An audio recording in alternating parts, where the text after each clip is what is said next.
Sorry it took so long. I have an important guest here today. So, well, anyways, first I'd like to thank all the fans, the season ticket holders that came out on Saturday. They certainly, we appreciate them like no other. We know what they do and what they mean to us and how they make Autzen Stadium rock. So it was awesome having them there. Scrimmage-wise, we got to see a lot of guys in a lot of different situations, and we found out about our football team. We play with better effort. We're executing better. We need more guys to get above the line, meaning more guys that we feel we can win a championship with. We're grinding on that. We're going to keep doing that and keep shuffling guys around until we feel like we can play two guys, be a true two deep at every single position. That being said, both sides of the ball had their moment. Offense closed it out with a good 2-minute drill, but before that, defense did a really good job down there in the coming out period. But overall, pretty balanced so far in camp, which is good to see. Going back and forth, exchanging blows, and just getting better. You're too deep at running back. They had Taj out there. What do you see? I mean, a guy who's back at running back, he's done a lot of things here. What do you see in this camp from him, and what kind of a role can you envision from him? Well, he's getting more and more disciplined as a true running back, which is great to see. And he also has the ability to jump out there and play a wide receiver for us. So, versatile guy that you want to move around. But I think a lot of times people mistake him for strictly being an outside perimeter runner, screen type of guy. He's not. He can run between the tackles. He's gotten stronger. He's explosive. We have seen that before. You know what, Taj he's healthy, so he's in a really good, mental place right now. And we're proud of him. He's worked his tail off. He's done a great job with ball security, so he's going to be a significant part of the offense. You mentioned that competition there. That it's kind of an open competition. You see kind of all those guys as potentially be the guy that you run out there on that opener for the 4 down, 3 down. Absolutely. We're going to keep our foot on the gas in terms of competition. We told him today, this phase of camp, it's about grit, and developing the ability, to know what you want and just staying on task until you get it, having true grit. And that comes with the competition phase of this part of camp. Taj and the rest of those guys, they're aware of it. I think it's something that only makes your team better, and we're seeing the best of our guys as this goes on. So we're pretty excited to see what transpires in the next couple of days.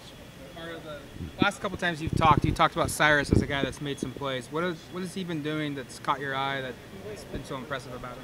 Discipline. He gets downhill in a hurry. He does things the right way. And when he has a chance to get the ball in his hands, he's doing some really good things. Cyrus is a very versatile football player. Cyrus played both offense and defense in high school. He did some special teams work as well. Don't let him tell you he plays quarterback. He doesn't, all right? But he is a very, very versatile guy that brings a lot to the table. And when he's gotten his opportunities, he's made them count. And they think because he's bigger that he's not quite as explosive. He's got a lot of juice to him. So he's a guy, he's in the mix. He's in the mix strong, and he's also providing a lot of special teams value. Talk about changing the penalties and fixing that. How did that translate over in the scrimmage? A little bit better, but not good enough.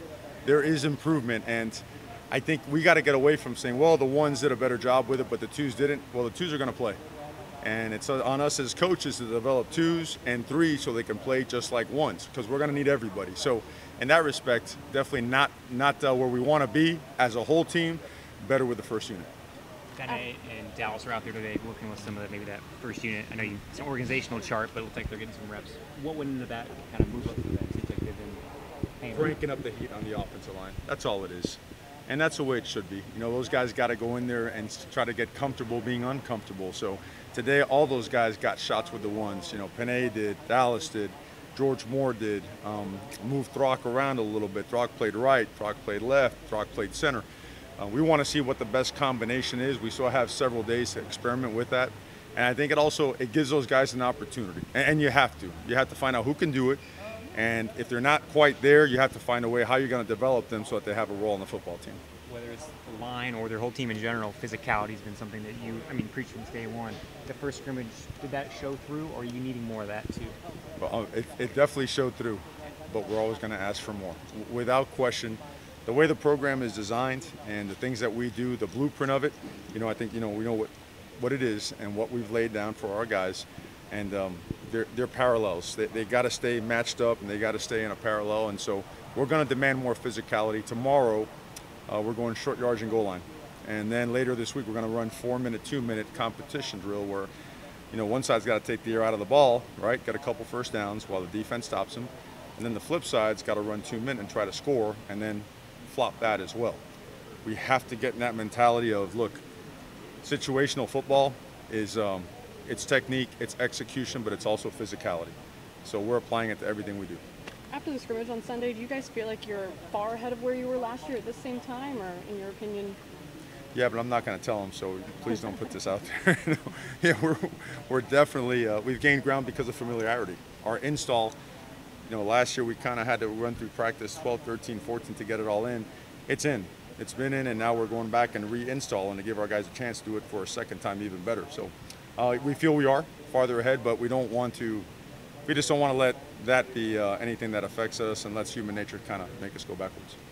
Coach, at the start of fall camp, you mentioned wanting to see the guys behind Justin Herbert kind of take the next step. Can you elaborate a little bit on what you're looking for?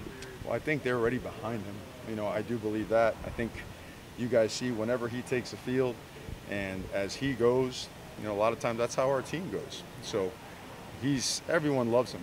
Everyone supports him, and they see that he's now starting to grow into a very, positive and strong leader.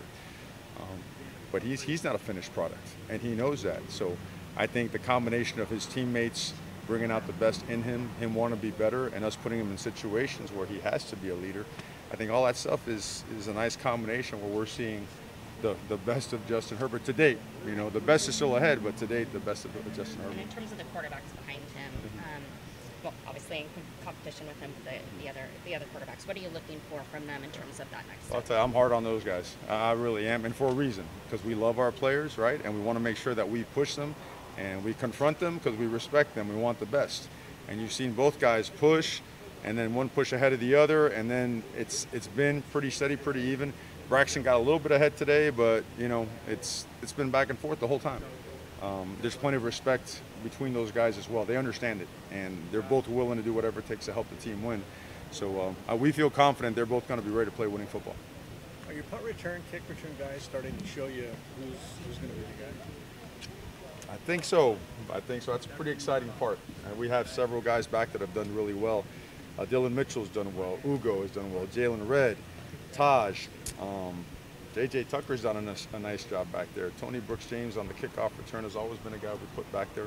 So we feel like we have a handful of guys that we can rep, but we're going to find out who gets some separation here by Saturday's scrimmage. On the other side of that, you get some competition still at punting? We are, and their legs are sore.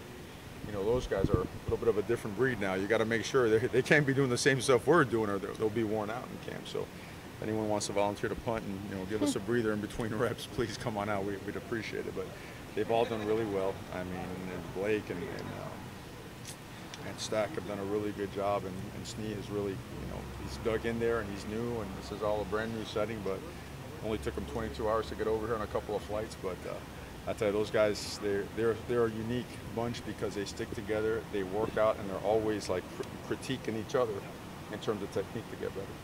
Are you scheduled with Boise and Michigan State? Can you maybe just explain why, and is that something that Duck fans can be used to playing that power of a team every year? Excellent football teams, and we need to find out where we are as a program every single year. I think the worst thing we could do as a program is shy away from any kind of competition. If as a coach or as a player, if you come to Oregon, you came here to be on the big stage, to play against the best teams, and I think that's another example. Our administration making that move to make sure that we do. And I think in the coming years, we're zeroed in right now, but the schedule coming up. So I think it's something that our entire program, our fan base, and our future Ducks can get excited about. Got time for a couple more. Coach, this team used to have a lot of two-sport athletes on the track team.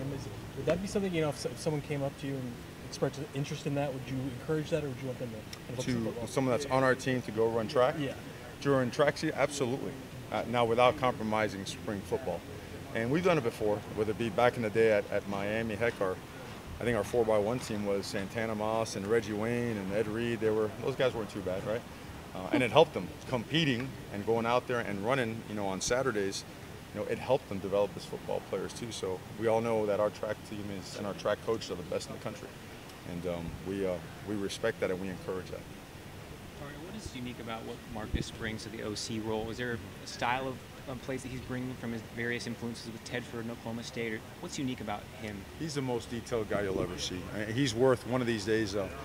Do one of those documentaries where you follow him around all day. It's just the detail of how he teaches, and the fact that he's a quarterback. He sees it spatially. He's not a sequential guy. This guy can really teach the big picture, hone it down to the small picture so that we have eye discipline, and at the same time know when to, you know, put his foot on the gas and have to intensify the whole thing, and want to kind of come back a little bit and make sure that the quarterback is calm and collected, as well as the offense. I think that's one thing that he's done a great job, is earn the respect of the entire offense, all the players, because of the way he prepares them on a daily basis. He's preparing them for success, and he works relentlessly at it. Thanks, guys. Thanks, Coach. Guys, thank you. Have a good one.